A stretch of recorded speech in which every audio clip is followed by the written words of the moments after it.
My girlfriend bragged, "I've been writing a blog about how pathetic you are. 10K readers love it." I said, "Impressive numbers." Then her boss Googled her pen name during her promotion review. She was escorted out by security. I, 32 male, discovered my girlfriend Brooks, 29, little side project 3 weeks ago during what should have been a normal Thursday night. We'd been together for 2 years, living together for 6 months. She was tipsy from book club wine and feeling chatty. "You know what's hilarious?" she giggled, sprawled on our couch. "I'm basically famous online, and you have no idea." I looked up from my laptop. "What do you mean?" She pulled out her phone, waving it around. "My blog, Dating Down, A Girl's Guide to Surviving Mediocrity. 10,000 subscribers, eat up every word I write about dating a boring IT guy who thinks craft beer is a personality trait." My stomach dropped, but I kept my face neutral.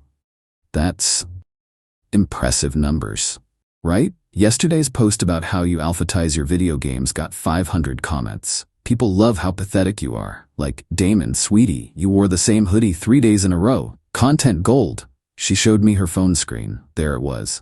A slick-looking blog with her face obscured in the header photo. The pen name Brooklyn Writes across the top. The latest post title, "He made me watch him build a computer for our anniversary." "Huh," I said. "Creative." She kissed my cheek. "Don't worry, babe. Nobody knows it's you. I changed details. Like I said, you're an accountant instead of IT, and I called you Dylan instead of Damon." That night, after she passed out, I read every single post. 2 years of content. Some highlights. His idea of romance, a Costco run. He cried during Pixar movies but can't say "I love you." Why I fake it, a mathematical proof. Meeting his parents, beige people in a beige house. He owns 73 identical black t-shirts. The comments were worse. Hundreds of people calling me, "Sorry Dylan, a man-child, a loser," telling her she deserved better. She responded to many of them, agreeing, laughing along, adding more hilarious details about my apparently pathetic existence. But here's the kicker, she'd been monetizing it. Ads, sponsored posts, even merchandise. She was making around $2K a month talking shit about me while I was paying 70% of our rent because she was building her career at her marketing firm. I didn't confront her, didn't say a word.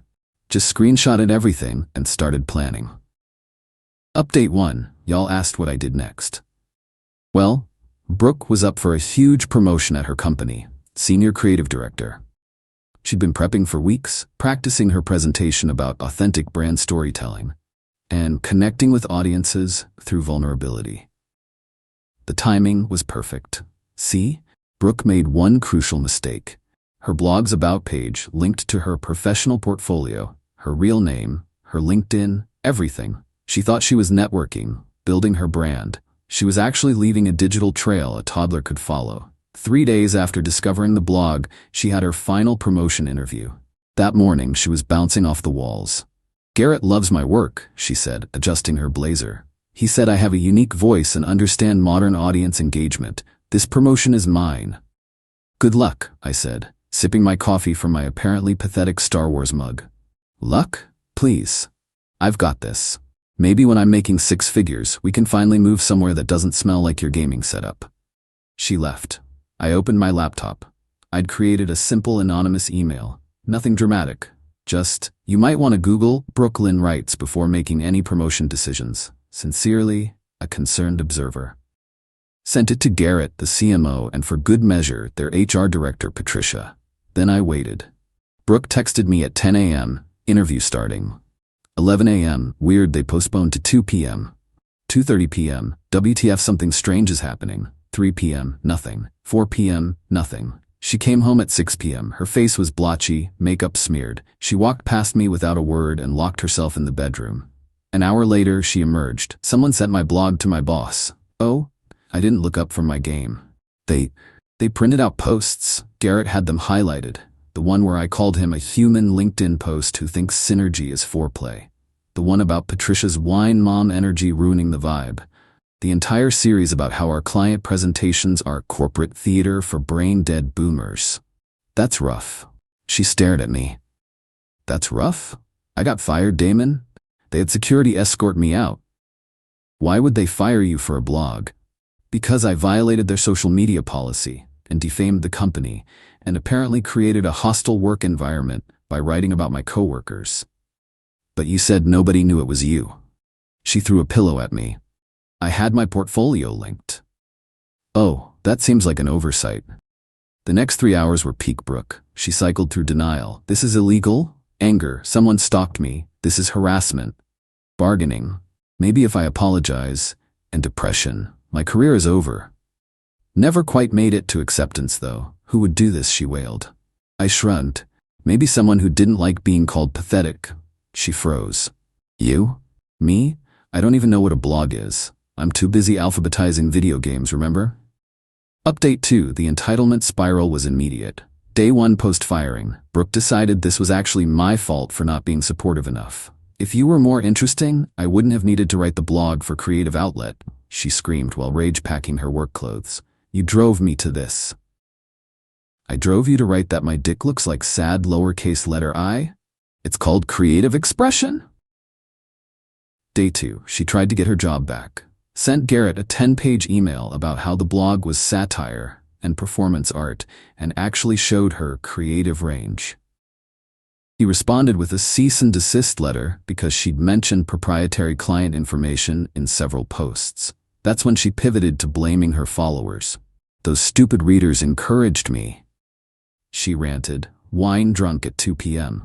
They kept asking for more content. It's their fault for making it popular.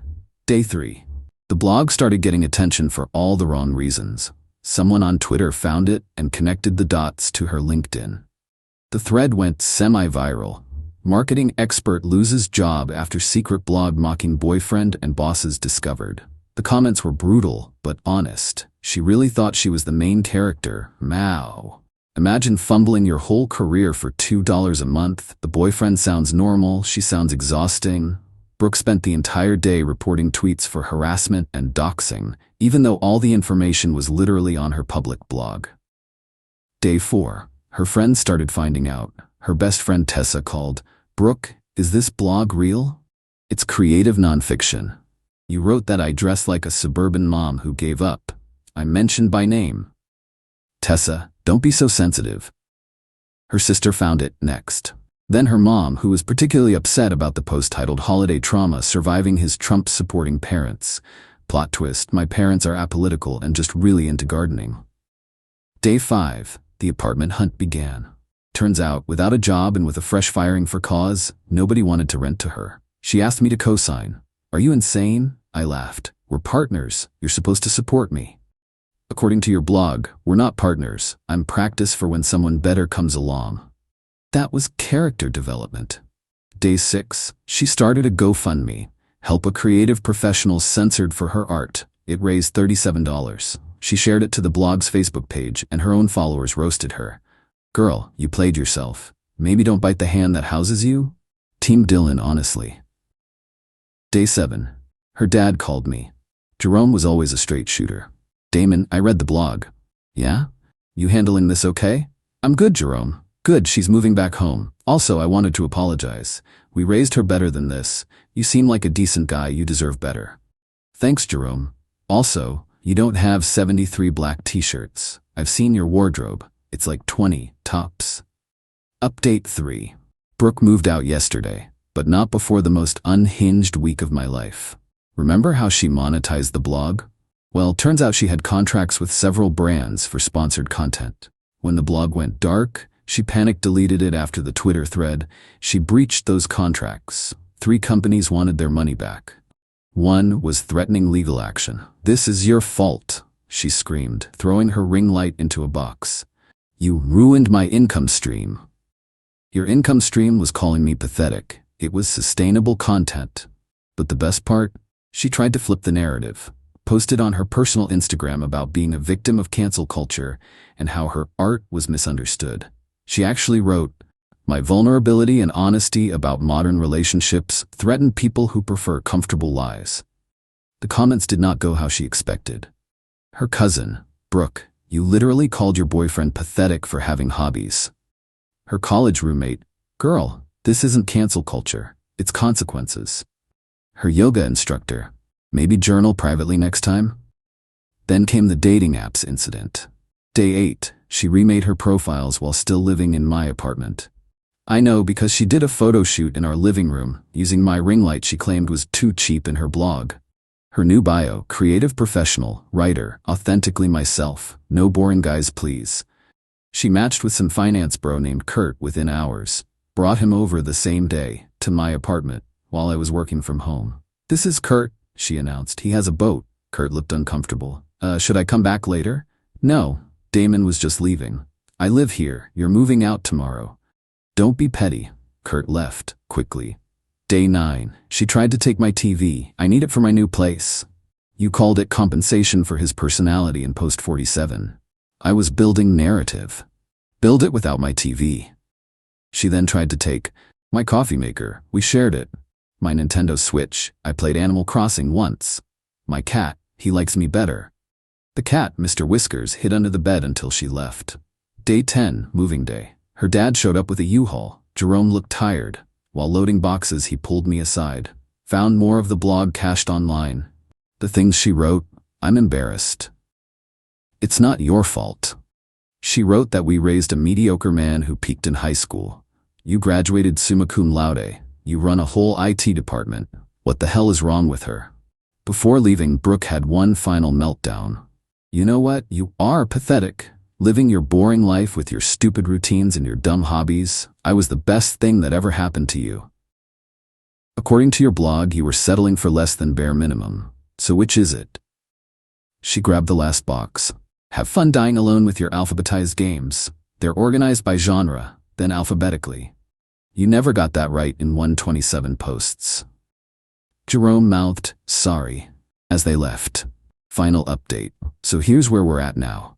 Brooke is living with her parents, working part-time at her mom's friend's boutique. She makes $15 an hour folding scarves. Her Instagram is now private after she posted about rebuilding after trauma and got ratioed by people with screenshots of her blog posts calling retail workers NPCs in the capitalist machine.